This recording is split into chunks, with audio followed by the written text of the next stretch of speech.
오늘 감독님과 더불어서 그 배우님들도 자리 함께 모시고 여러분들과 토크를 나눠보도록 하겠습니다. 저희 그 이름 순서대로 착석하실 거거든요. 들어오시면 큰 박수 부탁드릴게요.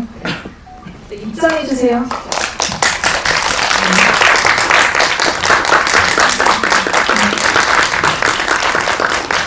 배우님, 하윤정 배우님, 윤명수 배우님, 그리고 전은종 배우님.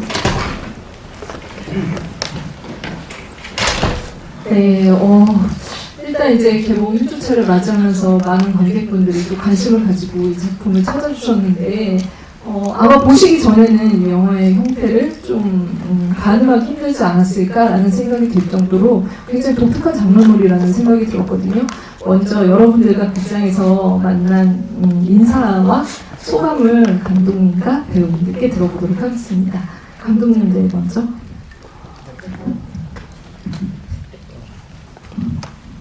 떨어졌나요? 좀 헐겁네요. 네, 헐겁네요. 네. 파란을 일으켰네요. 네, 안녕하세요. 저는 영화 파란을 연출한 강동입니다. 반갑습니다. 네, 감독님 이렇게 극장에서 첫 장편으로 관객분들과 만나는 나날을 보내고 계신데 좀 어떤 그 동안 좀 업데이트가 되셨는지 일주일 동안 또 많은 생각을 하셨을 텐데요. 영화의 탄생 그 이후 요즘 감독님의 신경을 들어보도록 하겠습니다. 영화의 탄생과 거의 동시에 이제 막을 향해 달려가는 느낌이라 극장 모르겠어요. 네. 저는 네. 이제 첫 영화를 개봉하고 이제 극장 관객분들이랑 첫 주에 이렇게 많이 만나뵙게 되면서 되게 전에 없던 좀 되게 좋은 소중한 경험들을 했었던 것 같고 네. 그럼에도 이제 동시에 극장을 그만큼 많이 오면서 네. 이전과 조금 다르게 극장에 일단 물리적으로 사람이 없구나 이거를 되게 많이 느꼈던 것 같아요. 여러 영화관들을 보면서 네. 그래서 어쨌든 영화를 계속 만들고 싶은 사람으로서 좀 되게 많은 생각들이 드는 한 주였는데 그래도 이렇게 늦은 시간에도 자리해 주신 관객분들 보니까 또 되게 감사하고 네. 좀 그래도 좀 어떤 힘이 나는 것 같습니다. 네, 오늘 정말 많은 분들이 찾아주셨고 제가 들어오기 전에 조사를 잠깐 했는데 N차 관람을 하신 관객분도 계셔가지고 감독님 아직 희망을 풀 충전을 하셔도 좋을 것 같다는 생각을 하면서 감독님께 박수 한 번만 다시 부탁드리겠습니다. 네, 여러분 뭐 크게 박수 치셔도 될 것 같은데 제가 이제 그간 많은 작품들을 보면서 이 배우는 어디서 나왔길래 이렇게 연기를 잘할까라고 생각을 했는데 최근에 또 딸에 대하여를 보면서도 그 생각 붙였던 것 같아요. 근데 파라는 어떤 그 일상적인 부분에서 벗어나서 이 배우가 장르적인 틀 안에서 어떻게 움직일 수 있는지를 또 보여주는 좋은 또 그 감독님의 어떤 선택이기도 하지만 배우가 그 안에서 역량을 제대로 발휘했다는 생각을 했습니다. 네, 하윤경 배우님께도 인사 들어보도록 하겠습니다. 안녕하세요, 하이픈입니다. 조용히 해가지고 너무 좋아요. 꺼주세요. 평일 저녁에 하시는 영화 네. 본다는 게 쉬운 선택은 아닌데 네. 또 잘 해주셔서 너무 감사드리고 아늑하고 좋네요. 네, 또 하윤 배우님도 많은 관객분들이랑 이렇게 만나고 있는데 좀 인상적인 어떤 그런 그 품평 내지는 이제 영화에 대한 이제 그 리뷰 같은 것들이 좀 기억나는 게 있으신지. 리뷰를 제가 막 찾아보지는 않았는데 근데 기분 좋았던 건 이제 아무래도 나이대가 차이가 좀 있는데 큰 인상을 줬다라는 그런 종류의 형이 제일 기분 좋은 것 같아요. 그걸 제일 걱정하셨던 거였어요? 아무래도 그게 가장 이제 첫 단추기 때문에 네. 그게 안 돼버리면 이제 큰일이죠. 돼버리는 상황이니까 그게 아무래도 부담이 없지 않았어요. 네, 그 갭을 줄이기 위해서 어떤 부단한 노력들이 있으셨나요? 촬영하는 기간 동안? 일단 오히려 너무 어려워 보이려고 하지 않았어요. 아, 그러니까 그게 네. 오히려 이질감을 불러일으킬 수 있을 것 같다고 생각해서 어떤 목소리 변화나 이런 거 크게 주지 않았지만 네. 말을 할 때나 눈빛 같은 게 조금 미성숙한 느낌을 가져가면 좋겠다라고 해서 이제 평소에 제가 말하는 것보다는 네. 좀 더 거칠 이렇게 말한다든지 그런 거에 좀 신경 썼던 것 같아요. 네. 아직은 그냥 교복 입어도 될 것 같다라는 생각을 보면서 했던 것 같아서 크게 네, 기분이지 않았나라는 생각이 드는데 여러분들도 동의하시나요? 네, 동의하시면 또 어려워요? 네, 그러면은 강연 안 할게요. 박수만 부탁드리겠습니다. 아니 또 옆에 배우님께서는 얼마나 그 갭을 느끼시면서 촬영을 하셨는지 또 가출된 소녀를 또 연기를 하셨잖아요. 네, 소녀라는 말이 좀 어색한 그런 네, 나이신가요? 네, 나이를 밝히시지 않으셔도 돼요.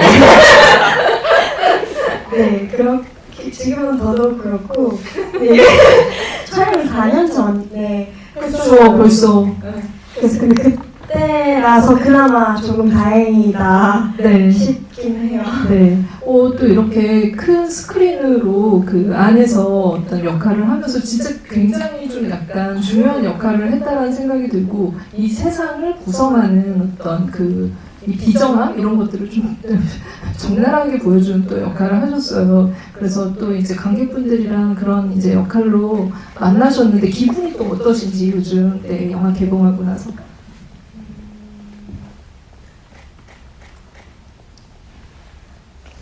일단은 영화가 세상에 나올 수 있어서 너무너무 기쁘고 그냥 인상 깊었던 피드백은 제가 최근에 했던 작품에서는 되게 발랄하고 귀여운 역할을 맡았었어요. 근데 여기서는 넌 줄 몰랐는데 너무 놀랐다고 이런 피드백을 받을 때 그래도 성공했다 약간 이런 생각이 들어서 좀 네. 넌 줄 몰랐다라는 말이 아마 이제 배우분들 모두가 듣고 싶어하는 또 이제 리뷰이지 않을까 싶은데요. 그 말을 중요한 역할을 하시면서 또 획득하셨습니다. 배우님 이명주 배우님께도 박수 한번 부탁드릴게요. 마지막 순서가 네, 인사의 순서가 돌아왔습니다. 이분은 그 혹시 그 감독님 팬분도 계세요? 네. 계시잖아요, 감독님. 힘을 내셔야 돼요. 네. 네.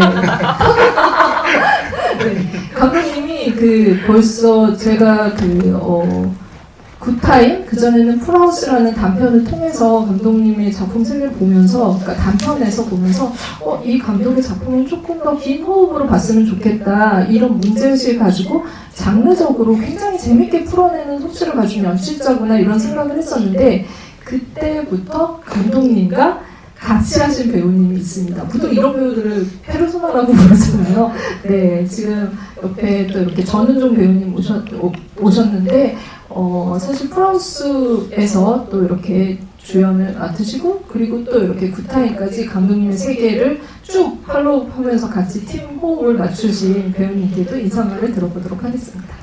네, 안녕하세요. 종성 역할을 맡은 전은종이요. 네. 다시 또 감독님이랑 작업을 장편으로 네, 이어나가셨는데 좀 어떤 기분이신지.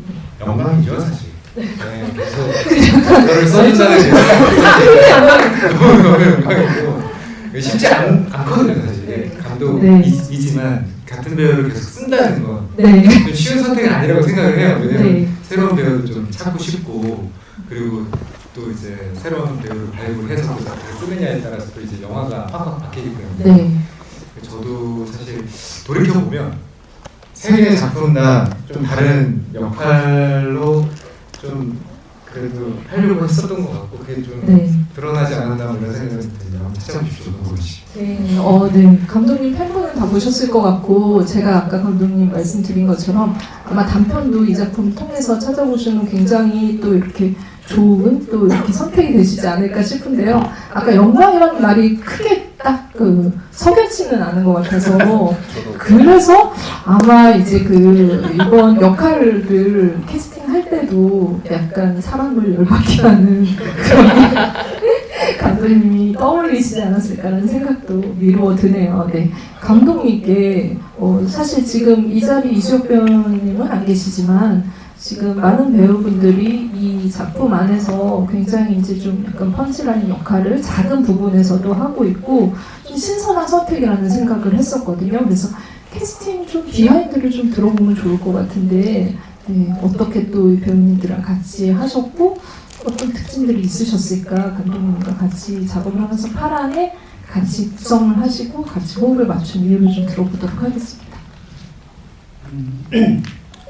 일단 저 종석역의 조문종 네. 더 말씀을 드리면 말씀해 주셨다시피 이제 단편에서 같이 작업을 하면서 가장 중요한 게 저는 그냥 이 배우가 뭔가를 했을 때 어떤 그냥 사소한 아이디어들이나 그걸 표현을 하는 게 되게 좋았어요. 그게 그냥 되게 막연히 좋았고 그때는 사실 뭐 단편이고 저도 이제 학부생으로서 뭔가 배우는 입장이었음에도 그냥 되게 모니터를 보면서 되게 그냥 좋다, 그냥 무턱대고 좋다라는 느낌이 받았던 진짜 몇 안 되는 배우분 중에 한 명이었어서 그냥 이 사람이 만약에 거부하지 않는다면 네. 되게 제 영화의 어떤 그 비중이 혹시라도 작더라도 조금 요청 혹은 좀 같이 해보자고 제안을 하고 싶다라는 생각이 계속 들고 있었어요. 네. 그 장편 시나리오를 쓰면서도 그런 생각들을 계속 했었고 그래서 사실 이 캐릭터가 가진 그 어떤 아까 말씀하신 석영 찾는 지점 그게 있었을 수도 있겠죠. 저도 근데 그거를 제가 막 굳이 파고들진 않았지만 그냥 캐릭터는 사실 중요하지 않았고 그냥 이 형과 같이 작업을 하고 싶다라는 마음이 좀 먼저였던 것 같아요. 그렇기 때문에 어떤 나이대라든지 어떤 기본적인 틀 안에만 들어와 준다면은 그 안에서는 충분히 잘 해주실 거라는 믿음이 있었고 그래서 그거에 대해서는 그냥 저도 주저없이 제안을 드렸고 또 이렇게 응해 주셔가지고 재밌게 작업을 했었던 것 같고요.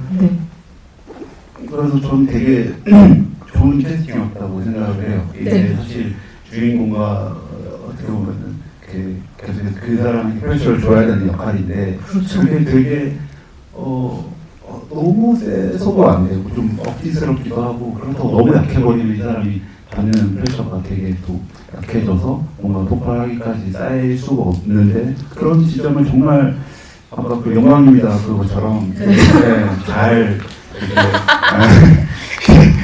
미안한 그림을 잘 하시더라고요. 그래서 역시 제 선택이 맞았다 이런 생각이 좀 들었고 정말 비아냥의 달인이라는 생각 좋은 문장으로 진심이었어요.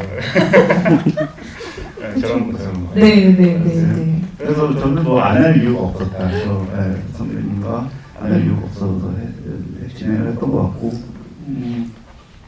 이제 영준 배우님 같은 경우는 저는 사실 몰랐는데 추천을 받았어요. PD님한테 추천을 받아서 영상을 보고 실제로 만나 뵀는데 그때는 제가 아이도 사실 정확히 몰랐던 것 같아요. 그래서 그냥 진짜 막연하게 이미지만 보고 캐스팅을 하고 싶어서 만나 뵀는데 그냥 딱 제가 글을 쓰면서 느꼈던 되게 정말 그 약간 발랄하게 이렇게 뭐가 뾰뾰 솟아있는 느낌인데 그게 되게 좀 다듬어지진 않은 느낌?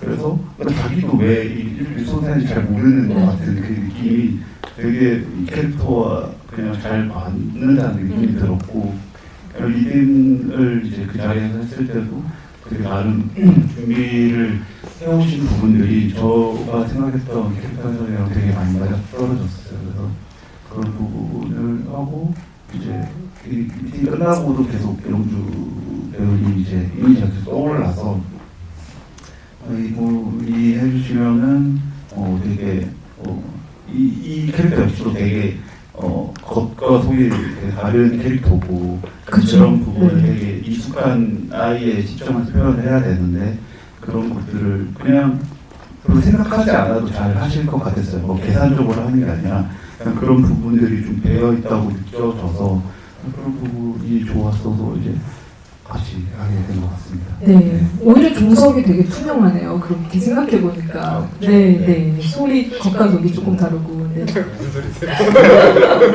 투명하게 자신의 감정을 표현하는. 하윤정 배우님 차례가 됐네요. 윤경 배우님은 사실 제가 원래도 알고 친분이 있었던 사이였고 그 당시에도 제가 사실 학부생이었던 시절부터 너무 이제 독립 영화나 이제 방송에서 노출이 많이 되시던 분이었고 그것을 잘 하고 계셨던 분이라서 사실은 뭐 같이 한다라는 생각은 못했었어요. 그래서 동료로서 그냥 잘 글을 썼는데 그리고 제가 느끼기에는 단편 때도 제 시나리오를 한번 봐줬었거든요. 아, 네. 근데 그거를 되게 해석하시는 능력이 너무 뛰어나신 거예요. 제가 느끼기에. 그래서 본인이 어떻게 이렇게 제 3자의 시선에서 이거를 봤는데 작가는 몇 개월씩 고민해 썼는데 이걸 어떻게 다 알고 있지? 네. 이런 생각이 들어서 되게 그런 해독 능력이 좋으시다, 독해 능력이 좋으시다라는 느낌을 받았고 그래서 이제 그런 지점을 했을 때 아까 나이 말씀하셨지만 저도 사실 고민을 안 한 건 아닌데 아, 정말요? 네. 그렇죠. 이게 뭐 배우 입장에서도 이 부분을 되게 예민하게 생각할 수도 있고 그리고 정말 어떤 그 날것의 느낌을 내기는 게 뭐 가능할까 이런 사실 의문이 없었던 건 아닌데 그런 부분을 충분히 이제 어떤 비주얼적으로만 소화가 된다면 그 다른 거 이제 내부적인 거 이런 표현적인 거는 이미 잘해주실 거라는 제가 좀 확신이 들었던 것 같아요. 이거는 제가 뭐 문종 배우님한테 느꼈던 그냥 되게 직감적인 부분이랑도 좀 비슷한데 그래서 어떤 그런 리스크를 감수하고라도 더 좀 리턴이 많을 것 같다라는 예감이 있었어서 제가 좀 조심스럽게 요청을 드렸고 네, 응해주셔가지고 네. 같이 하게 됐습니다. 네. 네. 어떻게 이렇게 이 작품에서 같이 연기를 하게 됐는지 감독님의 시선으로 입장으로 또 이야기를 들어봤는데요. 하영강 배우님께도 사실 이제 그 단편 시나리오부터 보시기도 하셨고 이번 작품에 이제 그 역할을 제안받으면서 어떤 지점이 정말 나이의 갭을 뚫고서라도 이 작품을 같이 하고 싶다고 만들었을까 그 한 가지 지점이 있었을 것 같아요. 어떤 점이 가장 배우님의 이렇게 끌어당겼는지. 그래서 저는 일단 대본이 읽히지 않으면은 못 읽어요. 그래서 처음부터 읽히지 않는 대본을 저는 한 적이 없어요. 한 번도. 그래서 항상 제가 재밌게 읽는 작품만 했었고 그리고 이 작품도 제 거라고 생각하진 않고 이제 동료의 대본이라고 생각하고 읽었을 때 정말 재밌었고 그리고 늘 보던 독립영화의 어떤 그런 것들을 좀 벗어나고 조금 장르적인 그리고 캐릭터가 부각되는 내용이 또 좋았던 것 같고 저도 그런의 존작을 거의 다 봤는데 다 너무 재밌게 봤었기 때문에 그거는 신뢰도 있었고 정말 미지란 캐릭터가 내가 할 수 있을까라는 그 걱정 말고는 다 장점으로 적용을 해서 그건 또 감독님이 신뢰를 주시고 그리고 할 수 있을 거라고 얘기해 주셔가지고 믿고 해보자 하고 했었던 것 같아요. 네. 하영경 배우님 말씀 들으니까 사실 저도 좀 이제 여러분도 아마 보시고 나서 느끼는 감정이랑 비슷하지 않을까 싶은데 우리가 또 그동안 보아왔던 어떤 독립영화에서 보였던 결이랑은 좀 다르게 장르적인 색깔이 굉장히 강하다라는 생각이 들었어요. 이 영화에 나오는 가정폭력이든 아니면 이제 뺑소니 사고 그리고 살인, 은폐 이런 모든 것들이 되게 재료로 봤을 때는 범죄 장르에서 정말 그게 폭발할 것 같은 그런 느낌들을 자아내는 요소들을 다 가지고 와서 사용을 하는데 감독님의 목적은 결국 마지막으로 갔을 때 관계나 믿음의 회복 이런 것들로 이렇게 목적지에 가 닿아서 좀 되게 특이한 생각을 하시는 분이라는 생각이 들었고 좀 약간 또 다른 좀 약간 장르적인 좀 꿈을 가지고 있는 감독이라는 느낌도 들었거든요. 좀 이런 방향성에 대해서 감독님은 어떻게 생각하고 계시는지 이야기를 좀 들어보도록 하겠습니다. 네, 저는 어쨌든 종국에는 장르 영화를 하고 싶어하는 사람이고요. 이제 이 독립 영화에서 이제 이 요소를 넣어내는 되게 많은 이유들이 있는데, 일단 제가 제 기본적인 좀 취향이 일반적인 좀 뭐랄까요? 어떠한 사건이 많이 등장하지 않는 쉽게 말하면 소소하게 흘러가는 현실적인 네. 스토리들을 그게 저는 오히려 더 어렵다고 생각이 들고 그런 캐릭터나 이런 게 깊이가 사실 저는 더 되게 쉽지 난이도가 있는 장르라고 생각이 들거든요. 그래서 저는 일단 그 결을 안 되겠다 라는 생각이 해서 저는 장르적인 걸 되게 좋아하고 그걸 고수하고 있고 그래서 그거를 하고 싶어하는 사람이고 그럼에도 이제 이 이야기가 어떠한 모르겠어요. 그 당시에는 제가 완전히 이것이 장르적인 영화가 되어서는 안 된다라는 생각을 했던 것 같아요. 그 당시 어쨌든 물리적으로 이게 어떤 구현 가능성과 이런 여러 가지를 고려했을 때 그것들이 그냥 그게 어떤 텐션을 유지를 하는 정도의 요소들만 되고 결국은 이제 엔딩에서는 어쨌든 사람의 감정을 좀 더 건드리는 그런 서사가 되어야 된다는 생각이 있었고 그러다 보니까 좀 말씀하신 대로 좀 특이한 어떤 결합의 형태가 나오지 않았나. 특이한 결합상품. 네. 그렇습니다. 그래서 어쨌든 장르적인 거에 항상 관심이 많아서 드라마적으로 끌고 가지만 장르적으로 뭔가 툭툭 건드려주는 느낌들의 작품들도 되게 좋아하거든요. 그래서 그런 게 좀 묻어난 것 같습니다. 네, 확실히 우리가 그것이 알고 싶다에서 보아왔던 여러 요소들이 분명히 있다라고 생각하는데 감독님의 어떤 연출의 어떤 그 톤이 이 영화를 완전히 다른 방향성의 영화로 만들었다라는 생각이 들고요. 그럼에도 장르적 재미를 다 느낄 수 있게 그런 요소들을 적극적으로 활용한다는 데는 여러분도 동의하셨을 것 같아요. 근데 그 중에 하나의 설정이 여러 가지 이 영화에 등장한 요소들이나 아니면 설정 같은 것들이 이 재미를 놓치지 않고 가게 해준다 이런 생각이 들었는데 특히나 태아의 병 같은 경우도 폐섬유증 저는 이제 또 이 영화를 통해서 좀 더 알게 됐지만 어쨌든 첫 장면부터 수장면이 진짜 굉장히 인상적이었거든요. 근데 그 가쁜 숨이 끝까지 이들이 어떤 관계성을 회복하기 전까지는 계속 그 가쁜 호흡이 이어진다라고 생각을 했고 그걸 또 적극적으로 활용하는 연출가의 또 아까 이제 결합 얘기하셨지만 결합상품 같은 느낌이 들었어요. 그래서 감독님이 이 영화의 톤의 매너를 만드는 데 있어서 그런 요소들이 중요하지 않았을까 싶거든요. 네, 호흡이나 이런 영화의 호흡이나 속도 이런.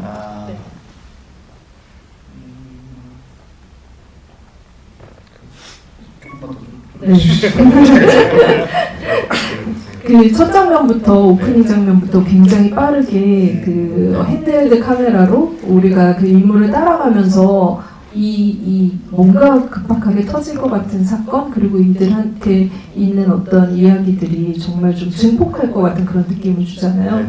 그런 어떤 촬영의 호흡과 속도감을 계속 가지고 가는 것들에 대해서 네. 일단 호흡적인 거나 이것을 표현하는 기법을 고민했을 때 어쨌든 세화라는 캐릭터가 가지고 있는 심리 상태를 좀 최대한 반영을 해야 된다라는 생각이 들었어요. 왜냐하면 이제 이 캐릭터가 가지고 있는 감정이 되게 사실 보편적인 감정은 아니잖아요. 이게 누군가는 되게 이거 가지고 자기가 왜 이러냐라고 할 수도 있고 누군가는 나라도 저렇게 할 것 같다라고 사실 되게 의견이 많이 나뉠 수 있는 보편적이지 않은 감정이기 때문에 그런 조금은 거칠고 조금은 답답하고 조금은 바스한 호흡으로 이 사람의 일단은 그 감정이 이입이 될 수 있게 좀 장치들을 일부러 마련을 했던 것 같아요.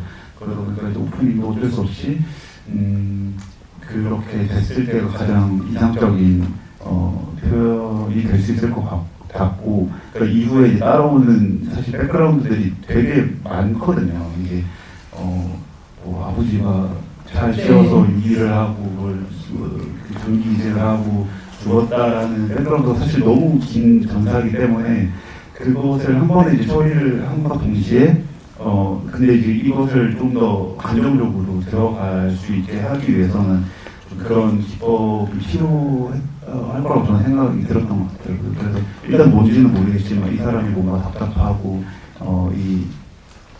알 수 없는 어떤 고통에 있다라는 거를 계속해서 좀 보여주고 싶어서 그런 호흡과 혹은 뭐 예를 들면은 그런 중간중간 나오는 한상 장면 같은 것도 그런 것을 계속 좀 같이 갈 수 있게끔 관객분들이 좀 그런 장치들을 마련을 해야겠다라고 계산을 했던 것 같습니다. 네. 배우님들도 그 캐릭터를 연기를 할 때 이 호흡 안에서 같이 좀 움직인다라는 생각이 들었는데 특히 미지 같은 경우에는 태화가 굉장히 죄책감이 동력이 돼서 계속 굉장히 감옥한 사람이긴 하지만 계속 끝까지 어떤 이제 자기의 삶을 포기를 어떤 되게 나락에 떨어졌음에도 불구하고 동력을 가지고 미지를 구하기 위해서 매달리잖아요. 그런 되게 이상한 어떤 그런 심리를 가진 그 아이러니함을 볼 수 있었는데 미지 같은 경우에는 어떤 동력이 있었을까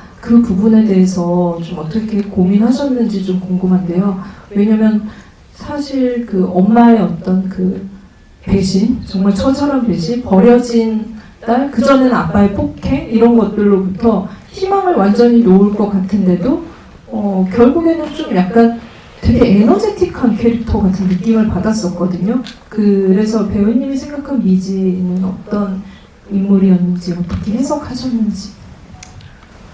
일단 미지는 미지의 동력이라 하면 그 태화 같은 사람, 태화 같은 어른을 많이 겪어보지 못하는 친구라고 저는 생각을 했어요. 그래서 그 사람은 사실은 갚지 않아도 될 빚을 나한테 갚으려고 하고 있고 나한테 어떤 것도 요구하지 않고 그런 어른을 직감적으로 뭔가 잡고 싶었던 것 같아요, 미지가. 그래서 지금 당장 이제 기댈 데도 없고 내 미래를 어떻게 할 수 없는 상황인데 뭔가 이 어른을 조금이라도 따라가고 싶다는 마음을 가지고 움직였을 것 같거든요. 그래서 사실은 진짜 미지가 태화한테 뭐 엄마를 찾으러 가자고 하는 것도 사실은 혼자도 할 수 있을 거고 어떻게든 방법이 있었을 테지만 그 의지할 수 있는 어른이라는 존재를 처음 만나고 기대고 싶었을 거라는 생각을 많이 했어요. 그래서 그런 동력으로 계속 태화를 쫓아다닌 거죠, 한마디로 말해서. 그런 아이여서 사실은 희망을 가지고 있는 친구라고 저는 생각을 해요. 그러니까 뭔가 상황은 그렇지 않지만 이 친구는 계속 살고 싶고 더 나아지고 싶고 하지만 그것이 상황적으로 되지 않고 환경적으로 되지 않았기 때문에 그게 좌절됐던 친구라고 생각을 해서 그래서 너무 이 친구가 뭔가 이렇게 능동적이지 않은 친구로 그려지지 않길 바랬고 그래서 마지막에 희망적인 어떤 모습을 보여줄 수 있지 않을까 그렇게 생각했던 것 같아요. 햄버거로 네 맛있게 드시던데 네, 아마 그 믿음과 기댈 수 있는 곳 이것에는 그 어른으로서 가지는 어떤 어른이라는 단 한 번도 경험하지 못했던 대상에 대한 그런 동경 같은 것들도 있었을 테고 이건 아마 감독님이랑도 어떤 부분에 있어서 경계선에 대해서 말씀을 나누지 않았을까 싶은 부분인데 굉장히 아상구사하게 약간 좋아하는 감정? 그 어린 소녀로서 좀 약간 이성적으로 좀 약간 호감을 가지고 있다는 느낌이 들 정도로 진짜 아이러니한 상황이긴 한데 그런 느낌들도 그냥 관객으로서는 좀 유추해 볼 수 있는 그런 감정선이었던 것 같아요. 그 부분에 대해서 좀 이야기 나누셨던 것들이 있으셨나요? 저는 일단 그렇게 보실 수 있다고는 생각을 했고 근데 저는 그렇지 않은 것으로 생각을 하고 있고요. 근데 사실 사람의 감정과 어떤 내재된 무의식은 그것도 함부로 이렇게 결론 지을 수가 없기 때문에 과연 미지가 이 사람을 조금도 이성적으로 생각하지 않았나라고는 저는 확신할 수는 없지만 근데 그것보다는 그래도 어른으로서의 모습에 더 집중을 하지 않았을까 그런 관계 진짜 생각이 좀 제외되고 그냥 어른으로서 나보다 나를 이끌어준 어른으로서 말씀하신 것처럼 긍정이나 그 그리움이나 이런 것들이지 않았을까라고 저는 생각을 하고 얘기를 했고 근데 또 그렇게 보시는 것도 좀 이해가는 것 같아요. 네, 굉장히 어떻게 보면 경계에 있는 아슬아슬하기도 하고 긴장되는 그런 관계들이 계속 유지가 되기 때문에 좀 둘이 이렇게 부딪힐 때 끝까지 좀 궁금하게 만든다라는 생각이 들었고 이 아이러니한 관계 속의 그런 부분들을 배우님이 또 디테일하게 표현했다라는 생각이 들었습니다. 또 이제 그 이명주 배우님 아까 이제 제가 가출팬 얘기도 하긴 했는데 감독님이 시나리오 쓸 때부터 굉장히 조사를 많이 한 캐릭터이기도 할 것 같다는 생각이 들고 이 영화에 어떻게 보면 주제에 근접해 있는 그런 역할을 한다는 생각도 들었거든요. 좀 의지하는 인물이기도 하면서 결국에 그 미지한테 의지를 하죠. 그러니까 의지도 하면서 나중에 좀 뒤통수도 치는 인물이기도 하잖아요. 그래서 굉장히 이중적인 인물이기도 한데 아까 좀 이제 천진하게 그 부분들을 가지고 간 인물을 했는데 배우님께서 좀 어떻게 해석하셨어요? 소리라는 그 아이에 대해서? 일단 소리라는 인물을 대본을 봤을 때는 어떻게 보면 미지랑은 조금 되게 정반대인 상황에 놓여 있다라고 생각을 했어요. 예를 들면 미지는 기댈 수 있는 어른이 없었다고 하셨잖아요. 그렇기 때문에 어떤 나한테 따뜻하게 대해준 사람한테는 조금 더 기대고 믿으려는 힘이 있는 것 같은데 반대로 소리는 제 생각에 가출편에 들어간 게 과연 집이 없거나 부모님의 도움을 못 받거나는 아니었을 것 같다는 생각이 들었어요. 그렇기 때문에 어떤 누군가의 온정에 너무 낯설지는 않은 사람이라서 나랑 친했던 미지의 그 등을 쉽게 돌릴 수 있는 인물이 아닐까라는 생각을 했던 것 같아요. 그래서 조금 더 뭔가 미지처럼 사연이 있고 어떤 딥하게 들어가기보다는 더 단순하게 생각을 하려고 정말 어린 마음에 자기는 이게 멋있어 보일 수도 있고 뭔가 이게 신났을 수도 있고 뭔가 조금 더 라이트하게 접근을 하려고 생각을 많이 했던 것 같아요. 근데 여러분은 좀 약간 눈치채셨죠? 다 티가 날 정도로 정말 투명하다라는 생각이 들었고 그 거짓말들이 그리고 정말 그럴 것 같다라는 느낌도 들었는데 그 말에는 정말 천진함이 어울린다라는 생각이 들었습니다. 배우님의 이미지랑도 좀 굉장히 맞다고 하면 신뢰가 될지 잘 모르겠는데 네. 종석 캐릭터 장면들에 대해서도 조금 배우님께 또 디테일하게 이야기를 좀 들어보도록 하겠습니다. 근데 이런 사람 꼭 있는 것 같아요. 그러니까는 좀 공경에 처한 사람을 더 깊은 수렁으로 몰아넣고 그 안에서 근데 또 한편으로 이해가 되기도 하죠. 그 집단 안에서 어떤 이제 돌출된 어떤 사연을 가지고 있거나 행동을 할 때 그 사람에 대해서 피해의식 같은 것들을 가질 수 있다라고 생각을 하거든요. 근데 그걸 이제 공격의 말로 은근하게 계속 드러내는 그런 인물, 종석이라는 인물에 대해서 어떻게 좀 연구를 하셨고 평소 언어를 또 어떻게 개발을 하셔서 연기를 하셨을까? 글쎄요, 일단 그 종석이 가지고 있는 피해의식이라고 생각은 안 했고 그냥 그 집단에서 그 태화의 위치가 되게 밉상이고 지멋대로고 이 단체 활동에서 계속 튀는 그런 후배라고 계속 눈의 가시처럼 여겨왔다고 생각을 했거든요. 그래서 이미 우리 뭐 잘 지는 이게 결국 이 어느 정도 이 집단에서 분기 같은 게 필요하니까. 근데 그런 데에서 그런 것들을 자꾸 삐죽삐죽 나오고 막 하니까 근데 그 단장님은 계속 그거를 감싸 안고 그러니까 사실 그런 것들이 굉장히 불만이 있었고 근데 그런 거를 여실없이 그냥 드러내는 그러니까 사실은 원래는 드러내지 보통 사람들이 잘 드러내지는 않지만 그런 것들을 조금 그냥 만약에 드러내면 어땠을까라는 생각을 하면서 연기를 했었던 것 같아요. 그런 것들. 그래서 감독님이 얘기했던 것처럼 뭐 그 캐릭터가 과하면 되게 과할 수 있었던 역할이었고 그렇다고 안 하면 또 트리거가 안 되니까 좀 어려웠고 그래서 중간중간에 맞아? 이거 맞아 했었던 것 같아요. 완벽하게 악역으로 가도 약간 리얼리티가 떨어질 것 같고 그러니까요. 그 선을 정말 노련하게 배우님께서 잘 지켜내지 않았나? 그래서 영화의 리얼리티가 더 살았다라는 생각이 듭니다. 감독님이 현장에서 잘 조율을 해주시기 때문에 시키는 대로 쓰시면 되는데요. 감독님 장르적인 장치에 대해서 하나만 더 이제 좀 이 영화의 긴장을 배가시키는 어떤 장치이기도 한데 이 영화에는 총이 등장을 하잖아요. 한국 영화에서 감독들이 항상 장르를 만들 때 총을 어떻게 들리게 할까, 어떻게 개연성 있게 할까라는 고민을 한다는 얘기를 들었거든요. 왜냐면 총이 있으면 굉장히 장르적인 어떤 긴장감이 더 확보가 되니까. 그런데 이 영화에는 이제 사격을 하는 어떤 선수라는 게 그런 부분들을 좀 해소를 해준과 동시에 총이 결국에는 전문가뿐만이 아니라 그리고 하영경 배우님까지 총의 긴장감을 같이 가지고 가는 그런 걸로 영화를 끝까지 좀 약간 놓치지 않게 만드는 요소라고 생각을 했거든요. 그래서 그 부분에 대해서도 한번 감독님 어떤 생각하셨는지 말씀 들어보겠습니다. 일단 총이 필요했던 이유는 정말 많은데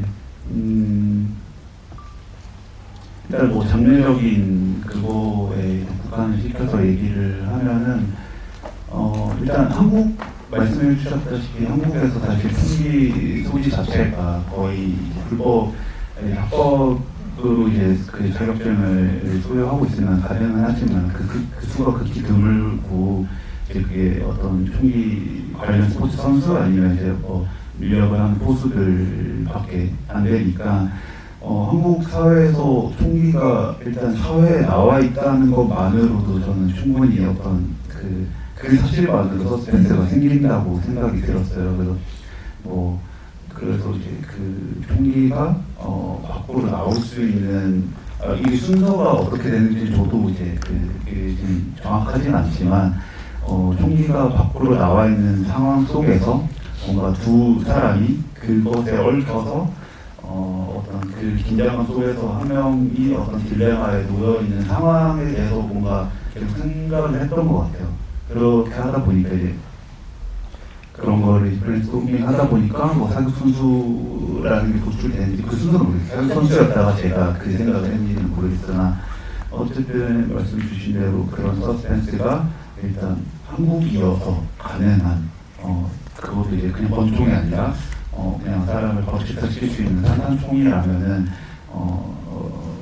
훨씬 극대화될 수 있겠다라는 생각이 들었었고 그래서 그걸 적극 활용하자라는 생각이 들어서 그것을 사실 이게 사격 선수들 간에는 이제 무기고 정도를 출입하는 건 이제 무기고에서 이제 총포사로 수리를 맡기고 이런 정도의 길이는 사실 암묵적으로 상황이 안 되지만 이 정도는 이제 장부를 적고는 용인이 된다라고 저도 이제 보정 조사를 한 결과 그래서 그것이 조금 극적으로 물론 이제 그 이유가 되면은 지금처럼 이제 범죄가 되는 거고 근데 이게 사실 범죄가 됐을 때 이제 태아한테도 어떤 선택을 해야 하는 순간이 좀 더 어떤 딜레마가 될 수 있겠다라는 생각이 들어서 총기를 좀 과감하게 밖으로 나가서도 그게 사실 전혀 관련이 없는 이지의 손해까지 들리게 한 이유도 그렇게 됐을 때 뭔가 계속 두 사람 사이에 있는 어떤 긴장의 어떤 그런 선들이 그것을 직접 좀 느껴졌으면 좋겠다도 있었던 것 같습니다. 네. 확실히 이 이미지가 정말 이 영화의 대표 이미지처럼 총기를 든 그냥 센 느낌이 들잖아요. 배우님께서는 좀 어떤 장면 총기를 들었을 때 그 캐릭터가 어떤 좀 약간 그런 이미지를 가져왔다라고 생각을 하고 그 장면 찍으실 때도 어떠셨는지? 일단 총이 너무 자체가 낯서니까 제가 이걸 읽을 때도 그 자체가 좀 흥미로움이 있었고 그리고 그 대사 중에도 이거 진짜 총이야 막 이런 얘기를 했다가 그리고 마지막에도 태아가 가지고 온 총도 사실 가짜 총이지만 그 앞에서도 이렇게 두려워하고 이런 모습들이 부모님이 말씀하신 것처럼 뭔가 선과 악의 경계나 진짜와 가짜 이런 것들에 대한 것들이 문제되어 있는 그런 이미지를 준다고 생각하고 사실 한국은 총이 눈앞에 있어도 이거 진짜 가짜라고 생각할 거고 그런 이미지를 준다고 생각해요. 네. 아마 이 소품들뿐만이 아니라 이게 이미지로 다가오는 이 영화의 색감이나 이런 것들 여러 가지 눈여겨 보셨을 것 같은데요. 지금부터는 여러분들께 마이크를 드리고 질문을 좀 받아보도록 하겠습니다. 배우님, 감독님들께 궁금한 점 있으셨던 분들은 네, 손 들어주세요. 네, 영화자가 한민경 배우님한테 질문이 있는데요. 미지는 아무도 안 믿는다고 하는데 하는 거 보면은 좀 묘하게 백치미가 있는 이것도 뭔가 막 그런 절도 같은 것도 하면서도 그렇게 쫓길 것 같은 걸 전혀 생각을 안 한다더니 그런 거를 막 유통시키면서도 이거 나쁜 거 아니야라든지 아니면 굳이 오는 거를 받으면서 다시 짐을 찾으러 그쪽으로 올 거라는 걸 뻔히 알 텐데 다시 들어간다든지 그런 게 좀 배우님이 생각하기에 미지는 어떤 기분 그리고 마지막에 왜 얼굴을 안 보고 그냥 돈만 주고 가는 그 이후에 어떻게 됐을 거라고 생각하시는지 좀 궁금합니다. 일단 미지는 처음에 그 음방에서 도민 남녀들 있잖아요. 도민 남녀들 속이고 이럴 때는 얼핏 능숙해 보일 수도 있고 조금 나이답지 않게 뻔뻔하고 이런 모습을 보여주지만 사실은 이 친구는 아직 어리고 꽤나 순수한 면을 가지고 있다는 생각을 했어요. 그래서 다시 집을 가지러 가고 이런 행동들도 그 안에 태화의 목걸이가 들어있거든요. 그래서 그걸 돌려줘야겠다는, 그걸 잃어버리면 안 된다는 생각도 있고, 그러니까 이런 어떤 순수한 지점들이 하나씩 계속 박혀있고 그런 것들이 뮤직비디오에 드러나는 캐릭터라고 생각을 했고, 그리고 그런 뒤에 어떻게 상황이 될지 모르고 하는 행동들도 당장 앞에 놓인 거를 볼 수밖에 없는 그런 상황적인 부분, 그리고 이 캐릭터 자체가 아직은 이제가 가성을 벗어나서 아직은 그렇게 능숙하지 못한 모습들, 그런 것들을 다 보여주고 있는 장면들이라고 생각을 해요. 그래서 겉으로는 능숙한 척하고 되게 센 척을 하지만 사실은 그 안에 되게 여리고 순수한 면이 있는 친구라고 생각을 했고, 그리고 그 이후에는 사실 그때 얘기를 제가 이게 어떻게 됐을까 생각을 하고 얘기를 나눠봤던 것 같은데, 그래도 이제 착하게 살지 않을까? 그래야 하지 않을까요? 절도하지 않고, 네. 교육받 마지막에 교육명령을 갖고 하야 된다 이런 거 하잖아요. 그래도 조금은 갱생돼서 그래도 태화의 뒤를 밟는 어른다운 어른 되려고 노력하지 않을까라는 생각을 했습니다. 네. 힘들지만 잘 살고 있지 않을까라는 생각을 하면서, 근데 진짜 도를 아십니까? 그분들을 속이는 그런 케이스가 실제로 가능해요? 이 답은 감독님이 하실 것 같아요. 사실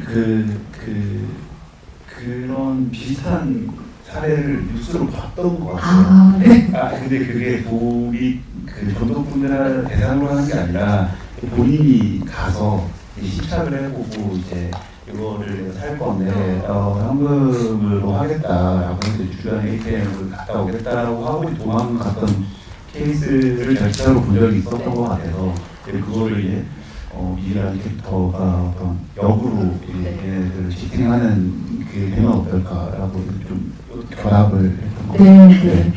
세상이 허술하게 돌아간다는 걸 또 이렇게 알게 됐습니다. 또 다른 질문을 또 받아볼게요. 네. 한꺼번에 남겨주시나요? 네. 그러면은 네, 감독님의 페르소나인 네, 전우종 배우님께서 한 분만 어느 분께 마이크를 드릴까요? 이분. 네. 선택이었어요.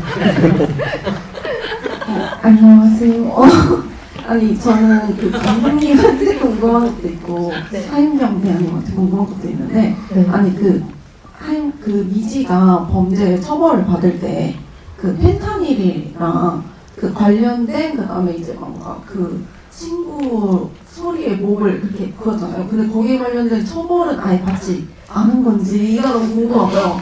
왜냐면 범죄는 확인하는 장면이 안 나오길래 그래서 그것도 좀 궁금하고 하임경 배우님은 그 경아의 딸도 그렇고 딸에 대해서도 그렇고 뭔가 사회적으로 조금 뭔가 이슈가 될 만한 뭔가 이렇게 좀 자극을 줄 만한 이야기들을 공부를 많이 하시는 것 같은데 혹시 그쪽으로 계속 조금 생각이 있으신 동료와 찍으실 때 그런 것도 그렇습니다.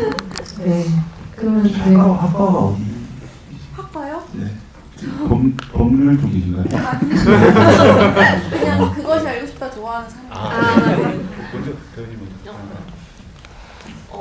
저는 뭐 그렇게 대단한 시의성 있는 작품을 일부러 고르거나 뭐 그런 깨어있는 의식을 가지고 있어서 이렇게 그런 것도 계속 하는 건 아니고요. 그냥 제가 읽었을 때 제가 느끼는 바가 많고 그 느끼는 바 많은 작품 속에 내가 들어간다면 그게 의미 있다고 생각을 하고 그걸 통해서 보시는 분들도 저와 같은 감동이나 뭔가 생각할 거리가 가면 좋겠다 그런 마음으로 하는 거여서 뭐 앞으로 나는 계속 그런 작품 하겠어 나는 그런 사도가 될 거야 뭐 이런 건 아니고 그냥 정말 좋은 작품을 또 들어오면 당연히 열려있고 계속 할 생각이 있습니다. 네. 그 하영명 배우님이 그 경아의 딸로 그 저희 백달레이 아세요? 네. 네, 아시는 분들이 네. 성평등 진취적인 어떤 캐릭터를 구현한 배우님에게 상을 드리는데 그때 또 수상을 하셨습니다. 네. 제가 프로그래머라서 정확하게 기억하고 있습니다. 박수 한번 주세요. 네, 앞으로도 네, 깨어있는 캐릭터를 기대하면서 그런 감독님의 답변을 네, 들어보겠습니다. 네, 그 사실 그래서 그 미지가 사실 어떤 범죄 이력으로만 따지면 사실 어마어마하거든요. 이게 그 일단 무기부터 시작을 해서 다 그걸로 계산을 하면은 네, 좀 그렇죠. 가야 되는군요. 그렇죠. 자기는 친구를 이제 일을 하고 그걸 강조를 하고 뭐 이제 배터리에 어떤 참여를 하고 이런 마약 유통에 그래서 사실 그거에 대해서 일부러 예를 들면은 그 생각을 안 하는 건 아니었어요. 예를 들면은 일단 살인부터 생각을 했을 때 어떤 그 살인 방조죄 혹은 이것을 보고도 무기한 죄가 사실 엄청나게 크잖아요. 그건 이제 마약 유통보다 훨씬 크고 근데 이게 어떻게 설득이 됐을지는 모르겠으나 이가 이제 그 나중에 플래시백에서 결국은 얘는 그것이 아니다라는 어떤 의견을 표명하는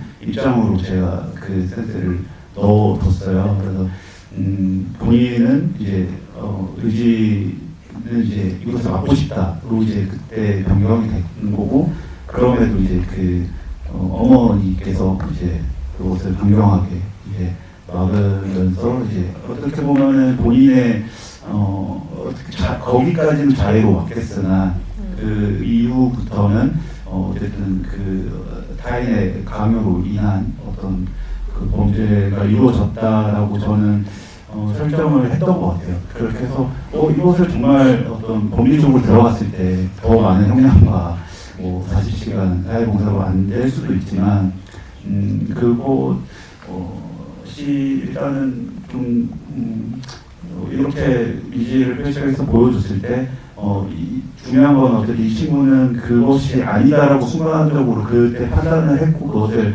해서 나오고 싶다가 중요했던 것 같아요. 그래서 그런 부분이 나중에 이 결과를 관객들이 보더라도 그것이 그치 얘는 그래도 그 순간에 혹은 그것에서 벗어나고 싶었던 친구였지가 좀 설득력이 있었으면 좋겠었어요. 그래서 그런 부분들을 생각을 하다 보니까 이제 그런 절도권에 한해서만 이제 이 청소년들에게 내려줄 수 있는 그 법적 조치로 정리가 됐던 것 같습니다. 네. 네. 감독님은 진짜 구속 안 시키고 싶어 하시는 마음이 끝까지 지금 네, 변호를 엄청 열심히 해주십니다. 그러니까 어머니라는 말을 쓰니까 좀 듣기 싫네요. 진짜 약간 네, 힘든 캐릭터였습니다. 그 또 질문을 네, 손을 들어주시면 이번에는 네, 이명주 배우님께서 네, 선택을 해주시면 감사하겠습니다. 감독님의 팬? 네.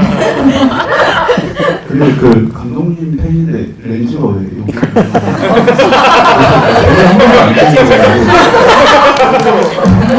렌즈 방향성이 감각이에요. 감각. 다 감는 거죠? 네.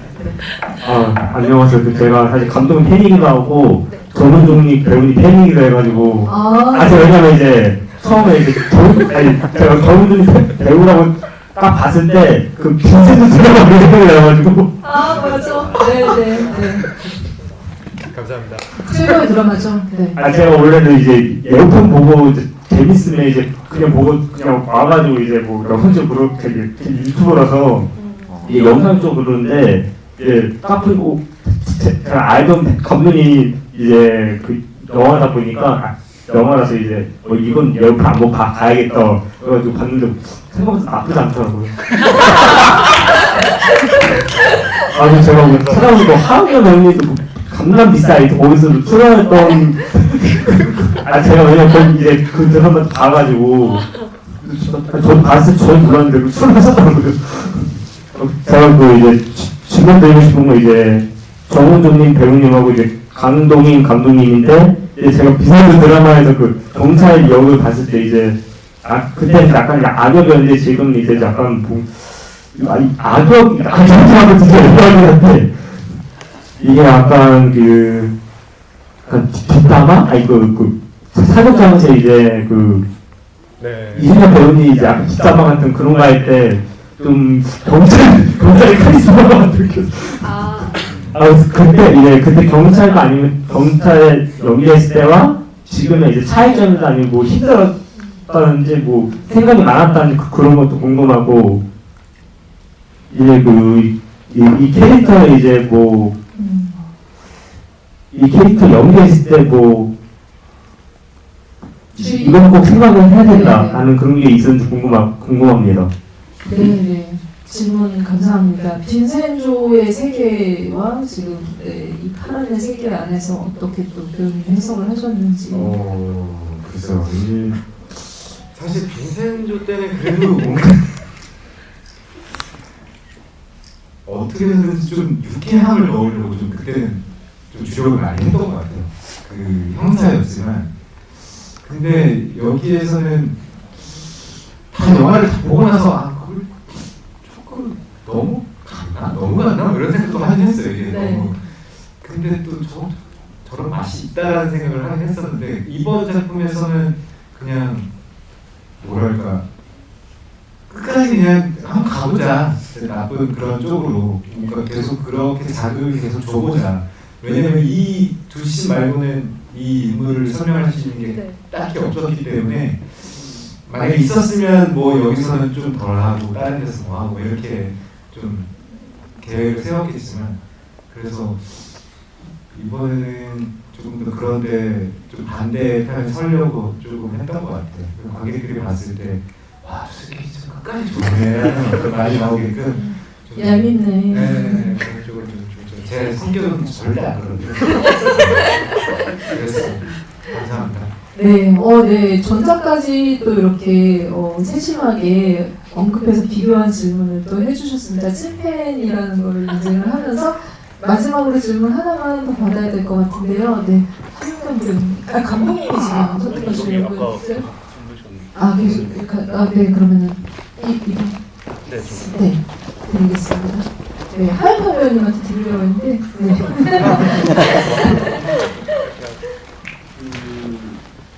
감독님한테 질문하고 싶은데요. 네, 제대로 관객분을 선택하셨네요.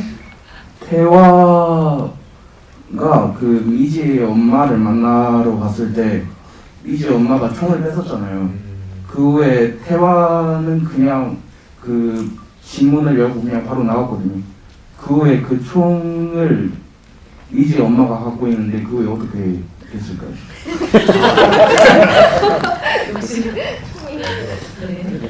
그럼 이제 태아도 법적 조치를 받겠죠. 사실 그거는 이게 제가 사실 그 총이 가짜 총입니다. 모형 총이고 그것을 통해서 사실 제가 가장 얘기를 하고 싶었던 씬이기도 해요. 이게 목걸이부터 시작해서 어떤 진짜와 가짜라는 테마를 계속해서 보여주고 싶었고, 근데 이제 그 모형총이라는 게 사실 오밀된 씬이긴 한데, 미지가 태화의 집에서 혼자 남겨졌을 때 이제 거기서 집안을 둘러보다가 그 모형총을 발견하고 그거를 좀 혼자서 쏴보는 그런 장면이 있었어요.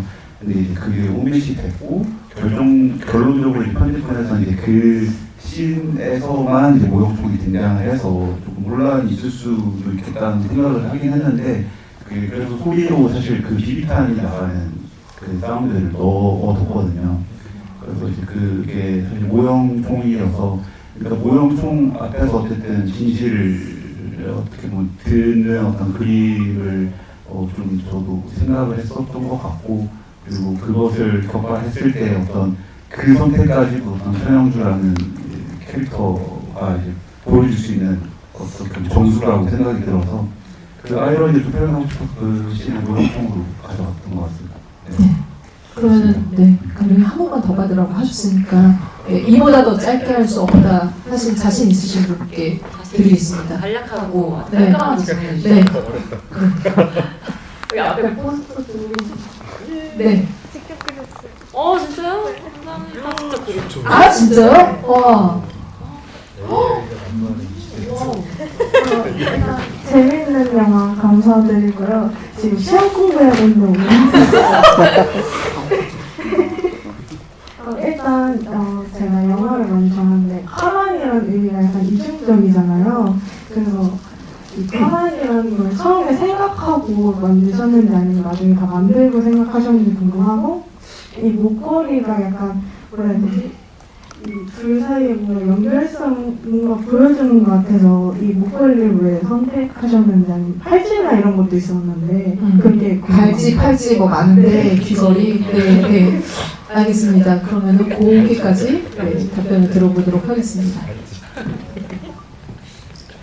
제목 파란. 언제부터 파란이었냐? 네. 그 파란이 된지는 얼마 되지 않았고요.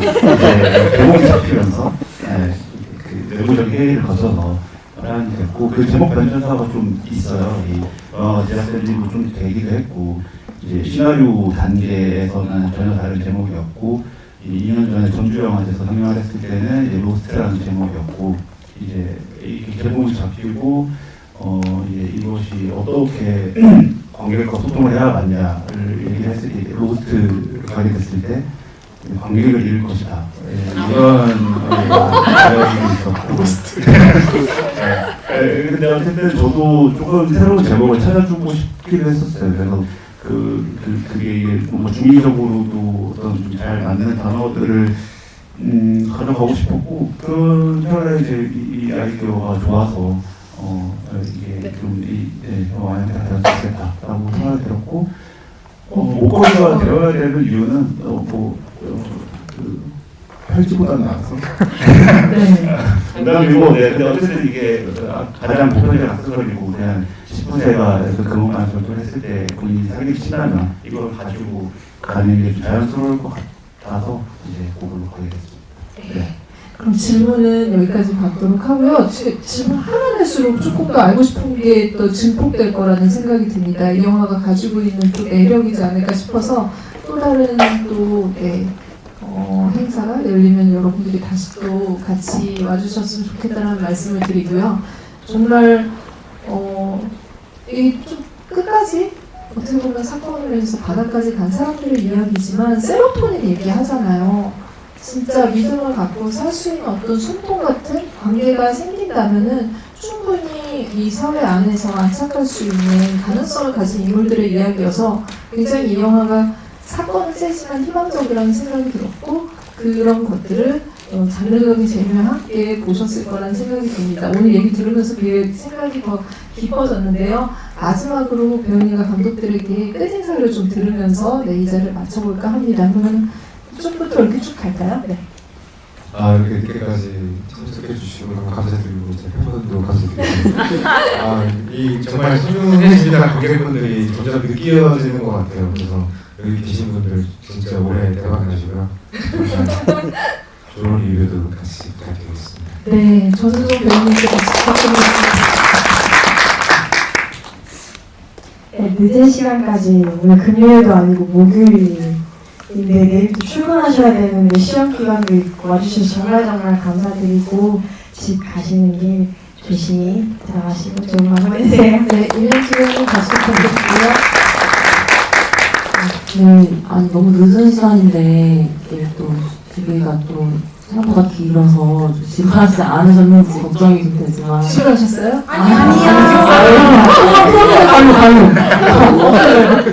감사합니다. 저는 너무 행복했고 너무 즐거웠고요. 다음에 또 이렇게 뵐 수 있는 기회 있었으면 좋겠고 좋은 입소문 많이 내주시길 기대하겠습니다. 너무 네, 감사합니다. 큰 박수 부탁드리겠습니다. 네, 저도 뭐 똑같은 말씀인 것 같고요. 어쨌든 한 극장을 찾는다는 게 이제 되게 진짜 어려운 쉽지 않은 일이 된 것 같아요. 저조차도 그렇고 네, 그럼에도 저도 더 많이 달리려고 노력을 하고 있고 그래서 여기 와주신 분들이 너무 저는 또 대단하게 느껴지는 것 같아요. 진심으로.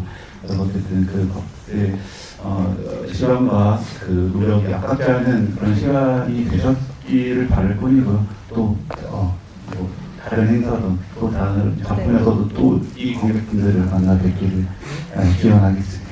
네, 감사합니다. 네, 큰 박수 부탁드리겠습니다. 네. 파란은 제목처럼 파란을 일으킬 수 있도록 여러분들이 리뷰, 네, 좋은 리뷰 기다리고 있겠습니다. 네, 꼭 네, 부탁드릴게요. 네.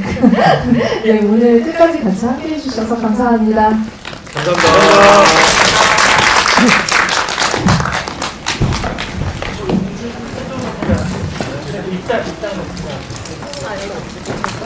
관객분들은 차량으로 부탁드립니다.